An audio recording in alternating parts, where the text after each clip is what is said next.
Allez, salut les amis, c'est parti pour la matinale du vendredi, pas très matinale, j'avais 2-3 courses à faire avant midi.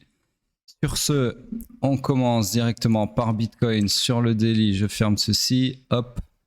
Donc malheureusement, pas du tout de POI. Rappelez-vous que hier, j'anticipais potentiellement, c'est pour ça que je ne vous les trace jamais à l'avance, ces scénarios, puisque hier, si j'avais tracé à l'avance, je vous aurais tracé un scénario potentiellement comme ceci, un truc comme ça, d'accord? Et vous seriez tous empressés de l'exploiter ou pas, hein, ça c'est pas mes affaires, alors qu'il n'a jamais été validé, il n'a jamais existé, d'accord? Donc tout ça pour dire que voilà pourquoi il faut toujours attendre la clôture. Du coup, on a choqué à la baisse, d'accord? Maintenant, le seul truc bullish entre guillemets, enfin bullish, qui est moins bearish que ce que ça devrait l'être, c'est qu'on a fait un choc sur mèche, ok? Donc c'est-à-dire qu'on n'a pas réussi à clôturer un corps de bougie sous le point de choc qui est la ligne jaune en pointillé. D'accord? Tout ça pour dire que nous sommes dans une structure swing haussière et nous sommes dans son swing pullback puisque l'order flow est baissier. Donc on cherche des shorts, uniquement des shorts. Malheureusement ou heureusement, il n'y a pas de POI qui se soit dégagé de ce changement d'order flow, donc on ne peut pas chercher de short comme ceci puisqu'il n'y a pas de supply. D'accord? Donc nous sommes à la recherche de short, mais c'est une structure morte puisqu'il n'y a aucun scénario à haute probabilité en ce sens. Et en plus de ça, on a un petit élément bullish qui est le fait que ce changement d'order flow se soit opéré sur mèche. Alors un autre élément bullish, et ici je vais essayer de joindre les deux graphiques, donc vous avez sur le CME, on avait un gap qu'on voyait sur le daily qui était ici, d'accord? Donc ce gap en gros il était entre 118 400 et 119 grosso modo. Donc si je le prends et que j'essaye de le ramener sur mon graphique, en fait c'est pas comme ça que je dois faire, je vais faire comme ça plutôt. C'est moi. Hop. Donc je disais Bitcoin. Là c'est quoi? Ça sert à rien à voir. Hop. Alors ce qu'on va faire c'est qu'on va mettre Bitcoin là, on va mettre le CME ici, tous les deux en daily bien évidemment. Voilà. Et du coup ici je vais fermer ça déjà. Essayer de vous replacer comme ceci. Donc, ouais, évidemment, c'est compliqué, mais on va voir si on peut plus ou moins faire un truc qui tient la route. Donc, en gros, c'était entre la bougie du 8 et du 9. Non, et du quoi? 8. Ah oui, et 11, vu que c'est un lundi, ouais, effectivement, ouais. Donc, c'est encore plus compliqué, vu que c'est le gap d'un week-end, forcément. Donc, le 8, bah, c'était là. Attendez, faire comme ça. Le 8, c'est quelle bougie? Non, c'est encore une bougie plus loin, voilà. Le 8 là, comme ça, ok? Donc en gros, ici on a quoi? On a 119 400 et 120. De toute façon, les prix, c'est pas les mêmes. Hein. Sur CME et sur truc, il y a une latence du prix. Mais en gros, j'essaye à la bougie de voir... Bref, c'est compliqué à retranscrire hein, parce qu'on n'a pas le même prix et on n'a pas les mêmes bougies. Donc au final, c'est pas grave. Je vais faire autrement. Attendez, je regarde juste un truc ici. Non, c'est juste pas possible en fait. Bon, bref, c'est pas grave. En gros, ce que j'essayais de vous dire, c'est qu'on est revenu aussi dans un gap CME, d'accord, qui est quelque part dans cette zone. Donc, on va essayer de l'identifier plus précisément sur le H4. Donc, sur le H4, potentiellement, si je recommence ma manipulation. Attendez, parce que là, j'ai des trucs, je sais même pas ce que c'est. Ah oui, c'est les sessions, ok, ouais, bon, pas grave. Pas grave. Petite seconde. J'essaye de voir. Donc le gap, alors ça c'était le daily que j'ai mis. C'est sur le H4 on le voit mieux. Et sur le H4, le gap. Ouais voilà. Donc ici peut-être potentiellement je vais pouvoir vous faire. Attendez, je prends ça. Un truc qui tient la route. Donc ici on a les deux dernières bougies. Ah ouais mais elles sont même pas. Si voilà. Donc ça c'est la deuxième bougie.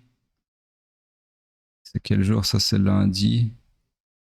Ça c'est dimanche.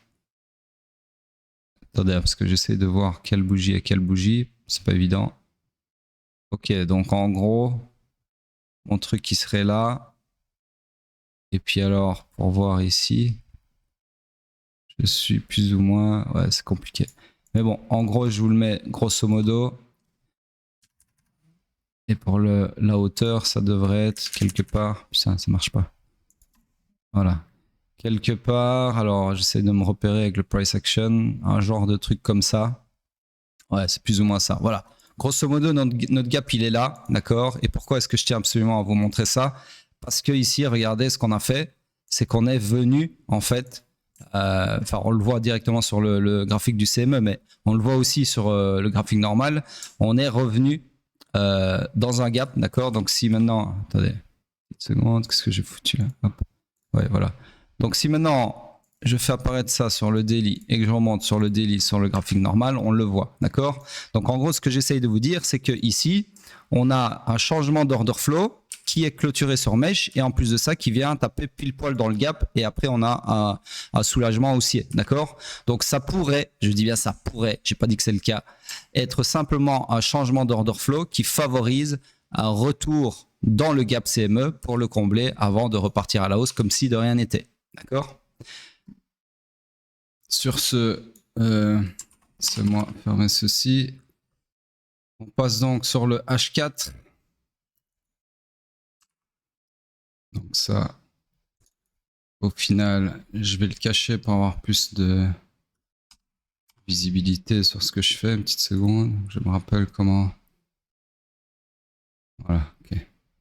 Ça, je vais le renommer CME. Hop. Voilà. Donc sur le H4, structure swing toujours haussière. Structure interne, et bien maintenant on a de la structure interne baissière comme ceci, IBOS baissier.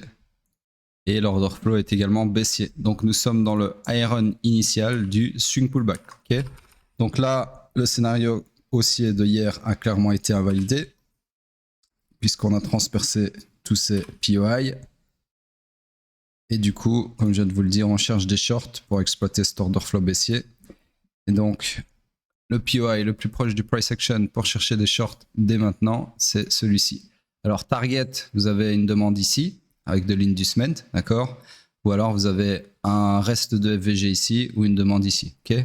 Puis alors, il y a toute la grosse poche de liquidité ici.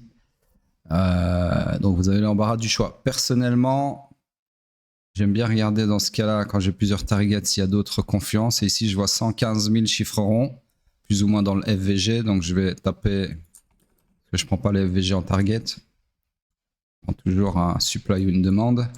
Donc, en gros, personnellement, je verrais bien une target là pour le short. Complètement arbitraire, bien évidemment. Voilà, parce qu'il y a quand même en plus beaucoup de liquidité. Ici, il y a une demande ici, forcément, mais en dessous, il y a une grosse poche de liquidité. Donc, ça m'étonnerait qu'elle tienne si on va jusque-là. Sur ce, c'est tout pour le H4. On passe sur le M15. Le M15, lui, qu'est-ce qu'il a fait? Il n'a pas eu d'autre choix que de se retourner à la baisse pour favoriser ce dump des enfers. Du coup, ici, on se retrouve dans une nouvelle structure. Merde. Dans une nouvelle structure, mauvaise touche baissière, comme ceci. Alors, laissez-moi regarder ici ce qu'on a eu. Donc, je vais devoir mesurer, mais je pense pas. Non, pas de retracement suffisant, donc oubliez ça. Donc, la structure est comme ça, ok? Donc, par contre, c'est une structure M15, comme ceci, voilà. Tout ça, ça m'intéresse plus. Je récupère le POI ici.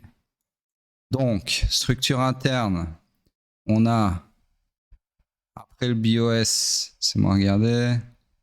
Ouais, personnellement, je vois pas de zigzag intéressant, d'accord? Puisque là, en gros, on est dans un genre de gros range, comme ceci, d'accord? On n'a jamais clôturé hors, donc pour moi, il n'y a pas de structure interne. En tout cas, rien de flagrant. Et l'order flow est haussier ici. Donc, nous sommes tout simplement dans le swing pullback, comme ceci, d'accord? Donc, on cherche des longs pour exploiter cet order flow à la hausse.